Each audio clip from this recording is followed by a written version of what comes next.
तो नमस्कार, मैं विक्रम शोकंद आजकल यूट्यूब चैनल पर आपका स्वागत करता हूं। आज हम पहुंचे हैं नरवाणा के अंदर और हमारे साथ डॉक्टर साहब हैं जो वीरेंद्र जी हैं। इनसे जानेंगे जो गुलाबी सुंडी का जो प्रकोप रहा है पीछे हमारे हरियाणा के अंदर। गुलाबी सुंडी ने तबाही मचाई और लोग आज उसको लेकर के मुआवजे को लेकर के भी काफ़ी परेशान हो रहे हैं। तो हम डॉक्टर साहब से जानेंगे कि गुलाबी सुंडी का कारण क्या है और इससे बचाव कैसे हो सकता है। नमस्कार डॉक्टर साहब। नमस्कार विक्रम जी, पहले तो मैं आपका स्वागत करता हूं क्योंकि सोशल मीडिया का एक अहम रोल है जागरूकता के अंदर और इस काम को आप बेखूबी निभा भी रहे हैं। तो आपकी जानकारी के लिए मैं बता देता हूं, सबसे पहले जो गुलाबी सुंडी को देखा गया था और इसको नोट किया गया वो पालवा गांव के अंदर नोट किया गया। वहाँ वर्धमान जो कॉटन मिल है उसके आसपास के जो किसान भाई खेती करते हैं वहाँ पे इसको ऑब्जर्व किया गया। लास्ट ईयर भी हमारी एक HAU की यंग साइंटिस्ट थे उसके अंदर, तो हमने पूरे नरवाणा और उचाना ब्लॉक के गांव को कवर किया था। तो हमने जो मुख्य कारण इसका मिला और जो आगे के लिए कपास की फसल के लिए एक बहुत बड़ा सिरदर्द है, तो उसके अंदर जो छटियों के ढेर लगा रखे हैं किसानों ने खेतों के अंदर, वन छटियों के जो ढेर पड़े हैं, ये एक मोनोफैगस पेस्ट है। मोनोफैगस का मतलब ये सिर्फ और उसको एक्सप्लेन करना। मोनोफैगस का मतलब ये है कि ये कीड़ा सिर्फ और सिर्फ कपास की फसल को ही लाइक करता है और कपास की फसल का ही मुख्य कीट है। तो कपास की फसल का मुख्य कीट होने के कारण इसका कोई दूसरा होस्ट प्लांट नहीं है जिसके ऊपर ये अपना जीवन यापन कर सके।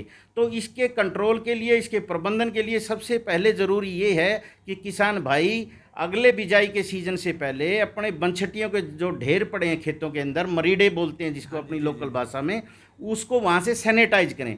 जैसे कोरोना के टाइम में सैनिटाइजेशन बहुत ज़रूरी था, तो पिंक बोल वोरम का सैनिटाइजेशन की जितना भी हमारे पास छटियाँ पड़ी हैं उनको झाड़ के बिजाई के सीज़न से पहले गांव में ले आएं और उनको जलाने में यूज कर लें। और जो मटेरियल बच गया वहाँ पे उसको आप जला दें, नष्ट कर दें, ताकि जो उसका प्यूपा है, जो उसका लार्वा है, जो उसका प्रौढ़ है, वो उसका घर है और वहीं से इस बीमारी की शुरुआत होती है।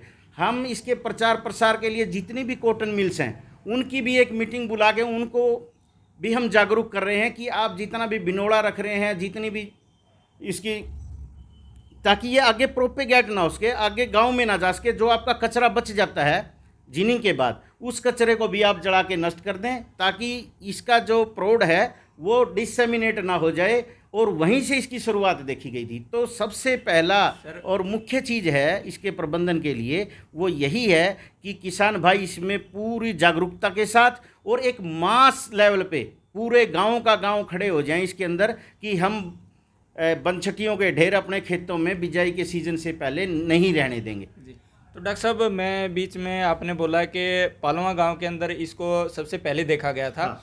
तो मैं एक बात कहना चाहूँगा जो मेरे दिमाग में आई, भाई ये क्वेश्चन और लोगों का भी शायद होगा। कहीं ना कहीं मेरे को लगता है कि उस जो कॉटन मिल है उसकी वजह से ही तो मतलब ऐसा नहीं हुआ कि भाई वो जो कीड़े हैं गुलाबी सुंडी जिसने आप कहा, तो उसका फैलने का मेन कारण वही तो नहीं है कि कहीं भाई उसके अंदर जो डस्ट बच गया, जो उसका बाकी का कचरा बच गया, उसकी वजह से इसका उत्पादन हुआ हो। बिल्कुल, ये तो देखो जो कॉटन मिल है ये एक व्यापारी लोग हैं और ये दूसरे स्टेट से, महाराष्ट्र से, गुजरात से, जो अन्य स्टेटों से बिनोड़ा लेके आते हैं और वहीं से ये प्रोपेगेट हुआ यहाँ पे। अदरवाइज हमारे यहाँ पे इस तरह की कोई सूचना नहीं थी।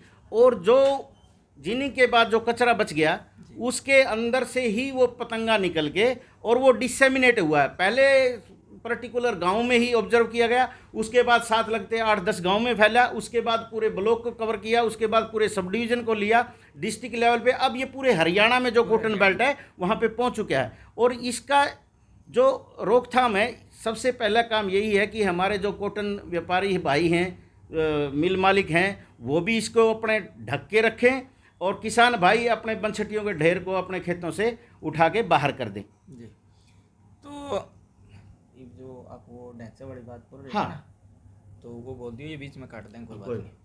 तो डॉक्टर साहब, इसको लेकर के जो आपने बताया कि हम एहतियात रखें भाई, जो गुलाबी सुंडी है, क्योंकि अभी कपास का सीज़न आने वाला है, दोबारा से बाड़ी बोई जाओगी और वो ऐसा ना हो कि बीजने से पहले ही हमारे खेत के अंदर वो कीड़ा पहुंच जाए और जो हम मेहनत करेंगे उसको नष्ट करे। इसमें एक छोटी सी बात मैं और ऐड करना चाहता हूँ किसान भाइयों के लिए। हमने जो हिदायत दी है इसके अंदर कि जो बिजाई का समय है वो भी एक शॉर्ट विंडो के अंदर रखें। जो हमारी अब सरसों की कटाई हो चुकी है लगभग, तो वो ज़्यादा अगेती और इसको लंबा ना खींचे बिजाई के सीजन को।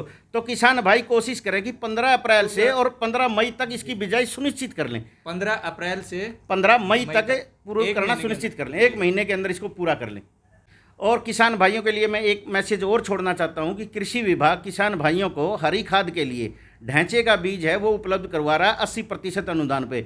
और किसान भाई इसका लाभ लेने के लिए ऑनलाइन अपने agriharyana.gov.in की साइट पे जाके ऑनलाइन आवेदन कर सकते हैं।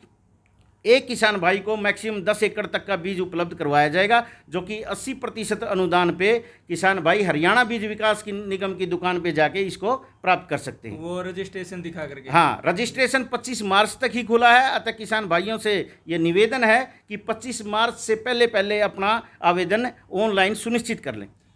तो हमारे साथ डॉक्टर साहब थे और इन्होंने बहुत ही अच्छी बात बताई, ताकि जो किसान मर मर के जीता है और अपनी फसल के ऊपर इतनी मेहनत करता है और वो फसल जब पूरी नहीं हो पाती है और उसके अंदर इतना नुकसान हो जाता है, तो कहीं ना कहीं उनके खर्चे भी रुक जाएं और कोई भी काम नहीं कर पाते, जिसकी वजह से सारे काम रुक जाए हैं। तो इस चीज़ को एहतियात रखें। वीडियो अच्छी लगे तो लाइक शेयर और कमेंट जरूर करें। धन्यवाद। जय हिंद। भारत माता की जय।